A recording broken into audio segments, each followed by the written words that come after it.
Pronto, galera, ainda falando sobre os Estados Unidos, né? Hoje vamos abordar sobre Estados Unidos presença mundial, ou seja, potência econômica e militar. Então, os Estados Unidos marcam presença em diversas partes do mundo com o objetivo de defender seus interesses econômicos, estratégicos, geopolíticos e reafirmar seu poder militar. Isso ocorre por meio de empresas transnacionais, bases militares e pela presença de uma frota marítima em todos os oceanos. Então, quando a gente fala em multinacionais, são aquelas empresas que têm sede nos países industriais, nos países ricos, e elas procuram montar filiais nos países subdesenvolvidos, né? Que nos países subdesenvolvidos a mão de obra é barata e temos o que a grande quantidade de recursos minerais que essas indústrias podem estar explorando. Então, a ação política, o protagonismo nos Estados Unidos, nas relações internacionais, se estabelece por meio de seu grande poder e decisão nas questões políticas atuais. Sua forte influência sobre instituições internacionais como a ONU, que é a Organização das Nações Unidas, e a OTAN, a Organização do Tratado do Atlântico Norte, e de sua capacidade de se posicionar contrariamente às organizações internacionais. Na ordem mundial do pós-guerra, o país tornou-se a maior potência militar do mundo e passou a intervir ainda mais em questões de conflitos locais e mundiais.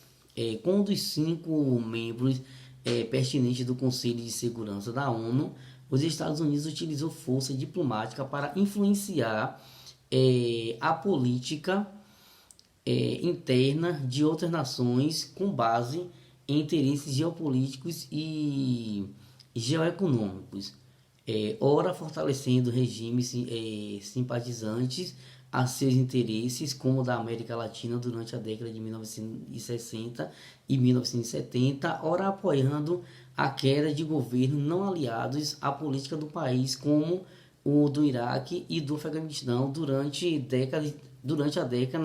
a década de 2000. Além disso, temos também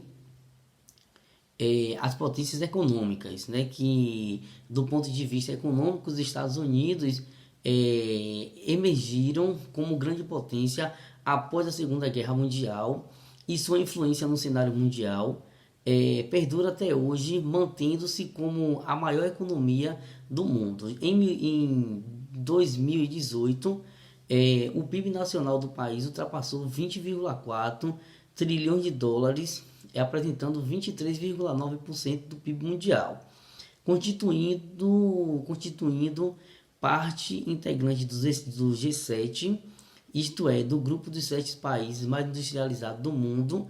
Os Estados Unidos adotam diversas ações estratégicas para manter seu elevado grau de influência econômica em diversas regiões do mundo. Entre elas, destaca-se, né, o estabelecimento de diversos acordos bilaterais, regionais e multilaterais, que facilitam as trocas comerciais com outros países e favorecem os interesses econômicos estadunidenses. Entre os acordos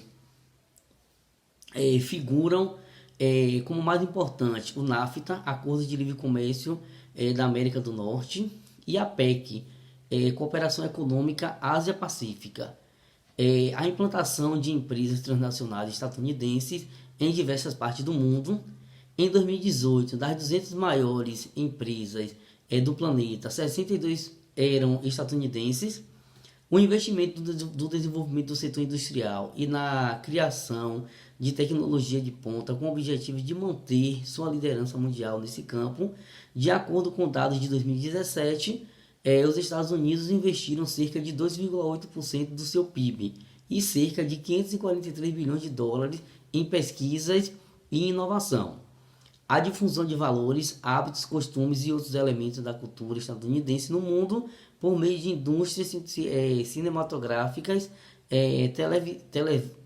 televisiva, musical, entre outros. Aí já vem falando mais um pouco sobre a questão da cultura, né? Da cultura, ou seja, assim, da renda de cada, no caso da renda de cada país, né?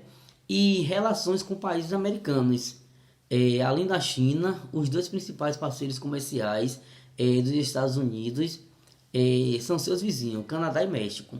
Então, junto a esses dois países, os Estados Unidos criaram o Acordo Estados Unidos-México-Canadá, que ficou conhecido com a sigla USMCA, na sigla em inglês, que substitui o NAFTA, Acordo de Livre Comércio da América do Norte, estabelecendo novas regras para trocas comerciais entre os países. Então, o acordo foi assinado pelos representantes dos três países em novembro de 2018 e em 2019 aguardava avaliação para entrar em operação. Então, desde antes da Guerra Fria, a América Latina vinha se inserindo em um dos principais campos de influência geopolítica estadunidense.